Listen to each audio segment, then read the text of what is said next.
All right. New video. So I had a quest, not a request, but a quest myself to learn Ableton, and it's been a fun adventure.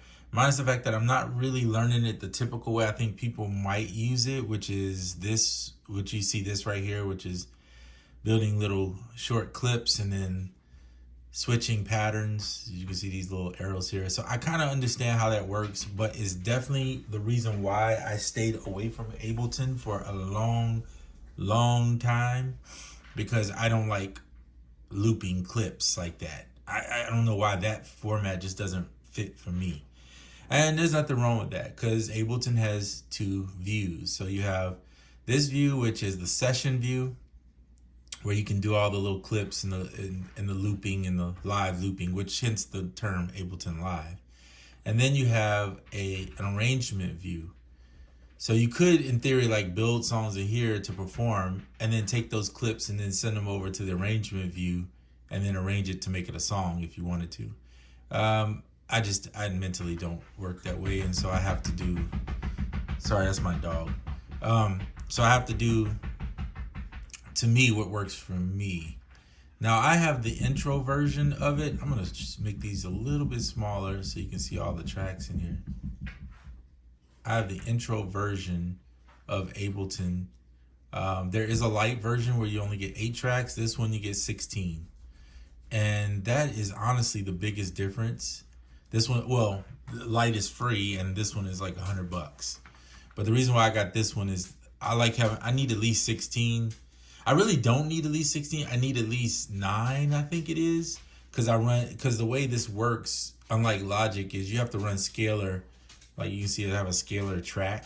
You have to run scalar on a separate track, which I think is kind of lame. If they would fix that, and because I like to use scalar. I mean, if I don't use scalar, then I don't need but 8. But I just think it's kind of lame that they don't have at least the ability to put instrument, like a MIDI effects instrument, on the actual track that you're using it on. But whatever, it's fine, because in this way I can use it on multiple tracks, which works out pretty good.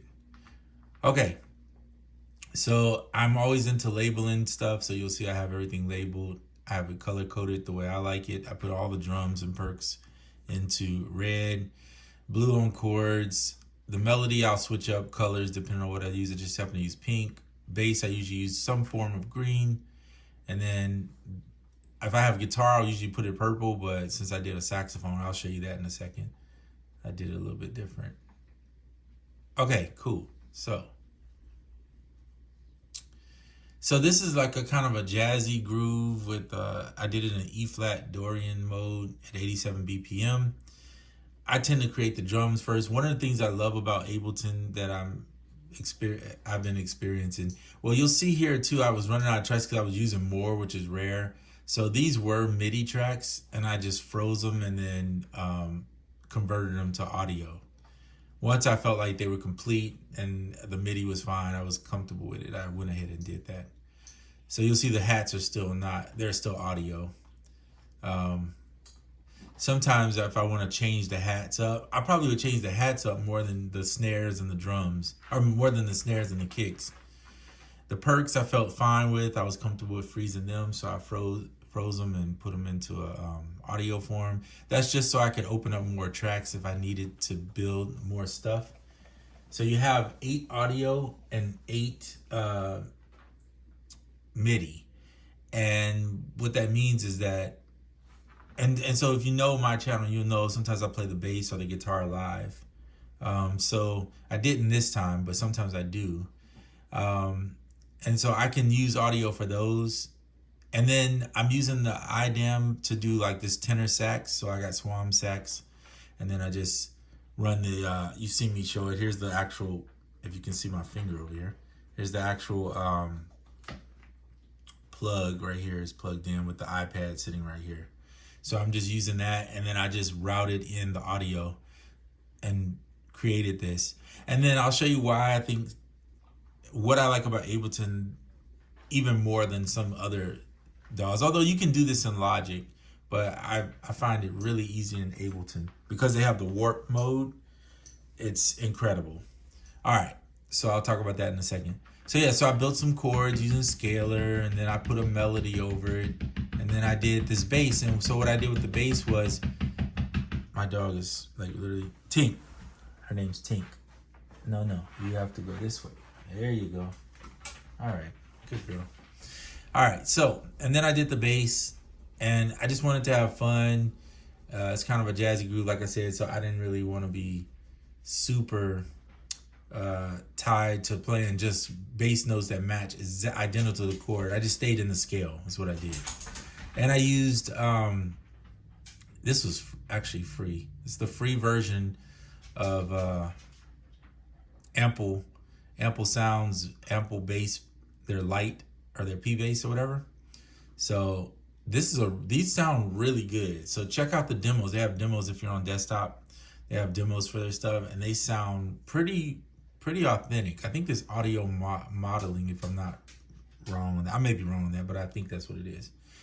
So yeah, so I built that, and then like I said, I ran the iPad using AUM and Swam sax, tenor sax, and then I recorded it in a saxophone. And I wasn't afraid to be off because I used Atom 2 and put it in scale of the song. So that way any note I hit on the white keys would be played in, and I knew it would be okay, even if I made a mistake. So I could just have fun and play rhythmically more than trying to worry about what chord or note I'm hitting. So then I went in, and you'll see these little dots, if you can see these white dots, let me see if I can zoom in. Maybe not. Okay, won't worry about that right now. There's a little white dots here. That's the transients where they selected. And then you can like double click on one. It'll be yellow right there, and that's a warp marker, right? And then move stuff back where it's a little off. So it wasn't like I wanted it to be loose, but not in certain parts. I felt like this needed to be warped. I wouldn't do it on everything. But I'm a little congested. Sorry about that. But I wouldn't do it on everything. But if there's a certain part that's a little bit off and you're like, man, that needs to be just well, with audio, that's the beauty of Ableton. In MIDI, we already know on MIDI you can adjust the note. That's easy. But with audio, typically in a lot of stuff, you can't adjust the note. But with Ableton, and I think Logic has flex mode, which I think I've shown too, you can warp and move stuff around a little bit. So that's what I did on that, just to fix a couple notes that I felt could be better. They could have stayed the way they are, but I felt they could be better. You'll see right here, there's colors all over hopefully it doesn't lose focus. There it is losing focus because my hand. You'll see my keyboard, and you'll see those colors. That's a layover for Ableton so that I could learn the key commands quicker and make me move faster. I think a lot of times people don't like DAWs because they say, well, it don't make me create, and I hear that too. And then I hear people say, oh, but it's a lot of mouse clicking. Well, if you learn some of the shortcuts, it'll kind of take some of that away for you. So try to learn your shortcuts, and a lot of it's Command D, Command R, Command C, Command V for copy paste. A lot of people know those. Things like that. And then you can always change them, but I just like to learn the ones that they have. And so this thing was like $10, I think, on Amazon. And I have the Logic one too. And basically, it'll help you, instead of menu diving here, trying to go to file or figure out which menu it's under, you basically just using this to help you figure it out. And it's super simple. Okay, so here's the song. I'll give you just a taste. So let's see if we can do this. Let's do this. We're gonna unmute these tracks here. I'll play you the drums that I started with. So this is the drums I made. You got kick, snares, hats, perk, two lines of perks. I did two different things though.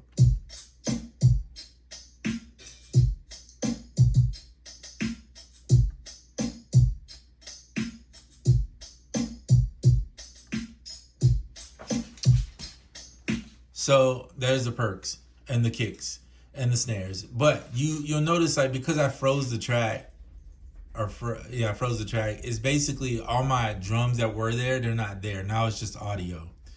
So that's the only downside of freezing, is that if you really want to keep what you had, the kick you had, everything that you used, then don't freeze, because you will lose it all. And then the thing is that once you what I did was I froze the track, but then I flattened the track, so that put it into audio. So once you flatten, unless you go back and go back to your undos, you have to go back through all your undos and undo everything. You can't get it back. Basically, that's where you're stuck with.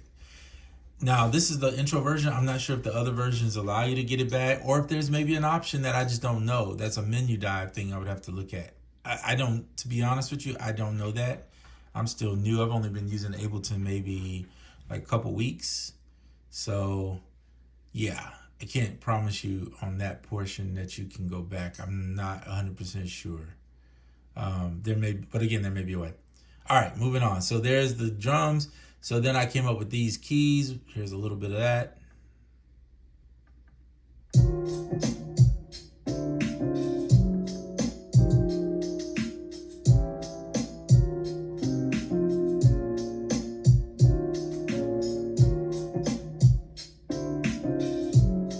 Using scalar. So we're in the key of E flat, Dorian mode.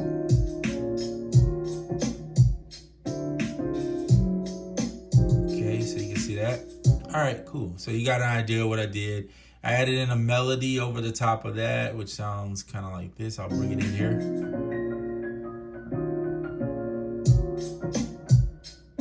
And to be honest, I was just freestyling. I really don't do,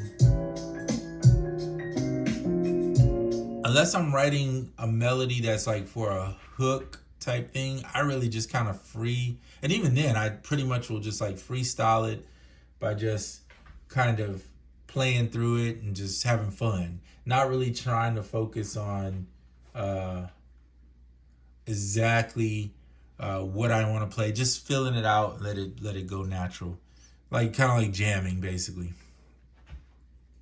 Okay, so you've heard that. Let's add the bass in. I was gonna originally record the bass by hand, like actually play the bass, but then I wanted to use ample P-bass. I thought, why not? So here you go. This is what it sounds like.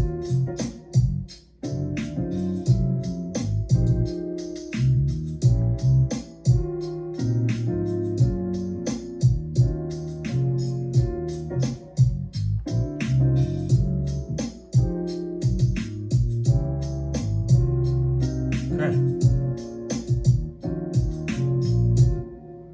So there you go. And you'll see I added in, now you don't have to do this with ample bass, but I have amplitude 5, and so what I do is I add in a guitar bass amp. There's a Fender bass amp I have. I like to put that bass amp over in there so that the bass runs through a bass amp. And I don't know, to me it sounds a little bit better, a little bit warmer, and that's all. So that's what I did. And then last but not least, I went in and picked up the saxophone from Swarm Instruments off of iPad, iOS, and then I built this portion.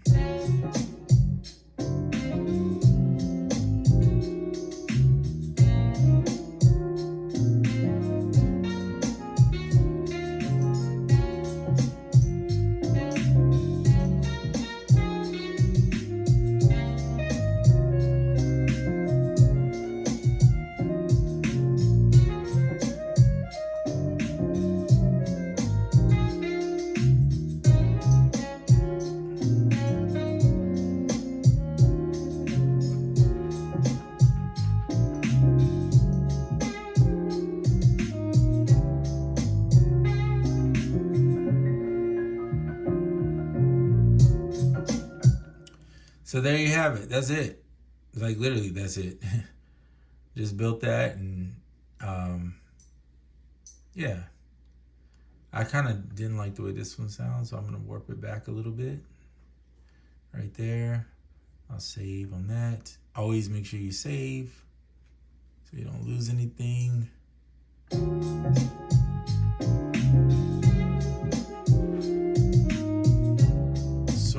like that. So I might go back to what I had, which wasn't that bad.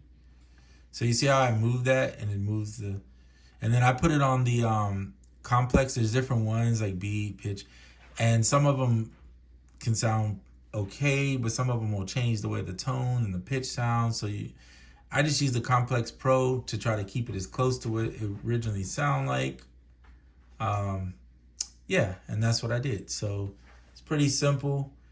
Once you get used to that, there's also on this version, you get two effects basically. You have or two returns and sends, however you want to call it. I think they're called returns. Anyway, and I'm using two effects. So one of them I usually use for the drums. Here, I'll show you in a different view. It'll be a little bit easier right here. So one of them I usually use for the drums. So I use this program or this software called Lifeline Expanse, which is cool. It's kind of like RC20,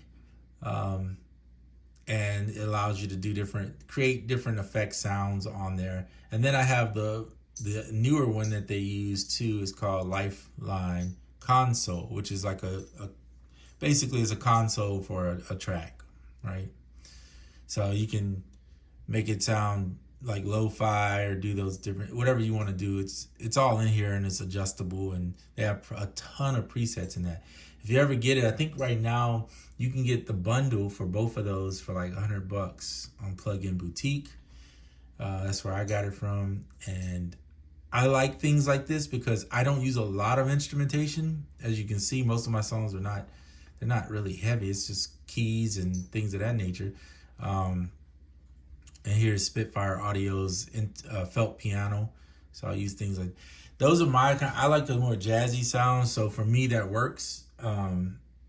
I don't need a lot of instruments, but if I want to make it sound a little bit different, then that's what I kind of do. And I'll show you in another track. So let's go ahead and save this one.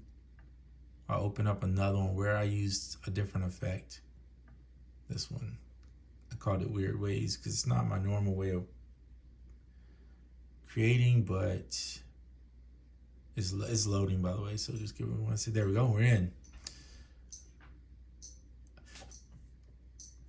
Let me make it a little bit smaller. Excuse me. Okay, so yeah, here's what I was gonna say. I took a piano from Omnisphere, did a little tweaking on it, added an RC20 over the top of it. On the RC20, I put just like a lo-fi vibe on it. And then I put a shaper box, which is one of my favorite plugins. And you'll see I use like a felt phase type thing on it. Filter phase, felt is filter. And so then I came up with this. So let me show you the intro pianos.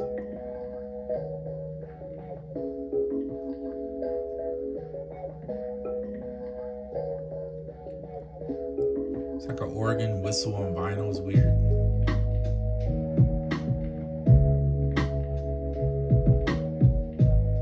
Very, very lo-fi on this one.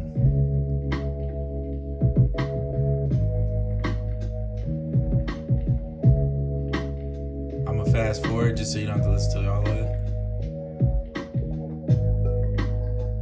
So you see how that shaper box, it's literally the same chords all the way through. So it's 8 bars worth of chords, and honestly, it's shaper box on the same set here, just to give it some variation in the song. So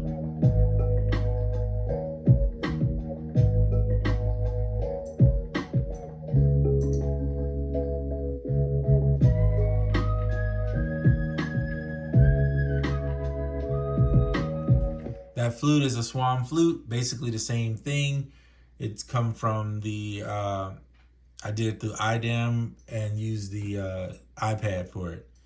Now, what I didn't realize is when I recorded, I had it on stereo instead of 1. So if I had put this on 1, it would have recorded in a single wave like the other one you saw, and it would have been mono, versus, well, the way I did it stereo. So then I had to come back, and it was a hassle using this utility thing to, man, my camera's losing focus, sorry. Using this to try to get it back in focus. Back to mono.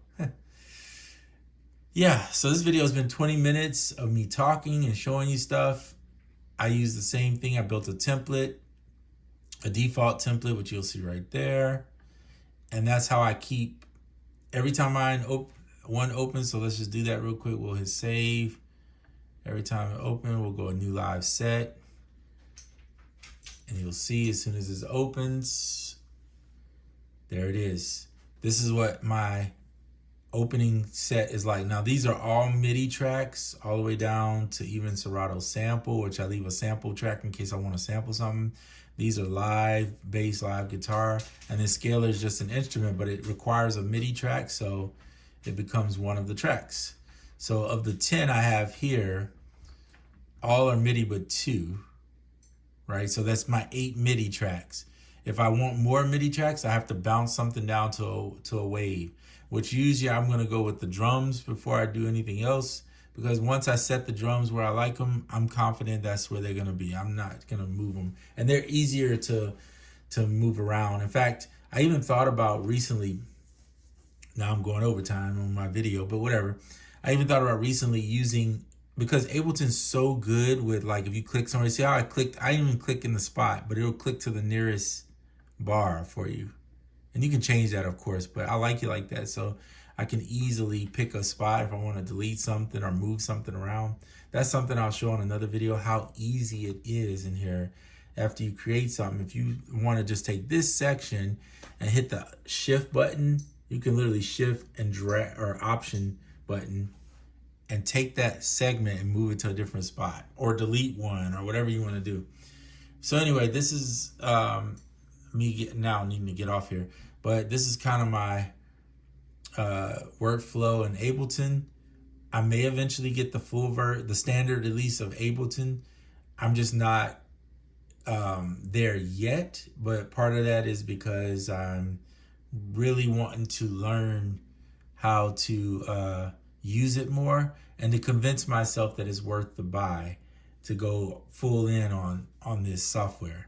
And I know some people use it more, they get really in depth in their use of it, and respect to them. And I just haven't got there yet because I don't use a lot of tracks, so I'll have to figure out if that's something that's going to be worthy for me. And it may be, so we'll see. Well, that's it for this video. I am going to probably make another one really soon, so hang tight for that one.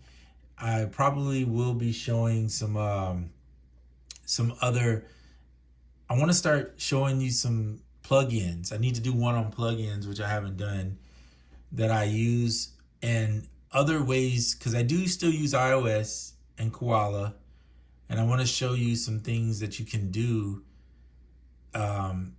with that too, where you can shape your stuff. Even in here, you can shape it, use the universal control, and send a sample across to make it sound completely different. Anyway, all kinds of ideas and things you can do, and we'll talk about that on the next video.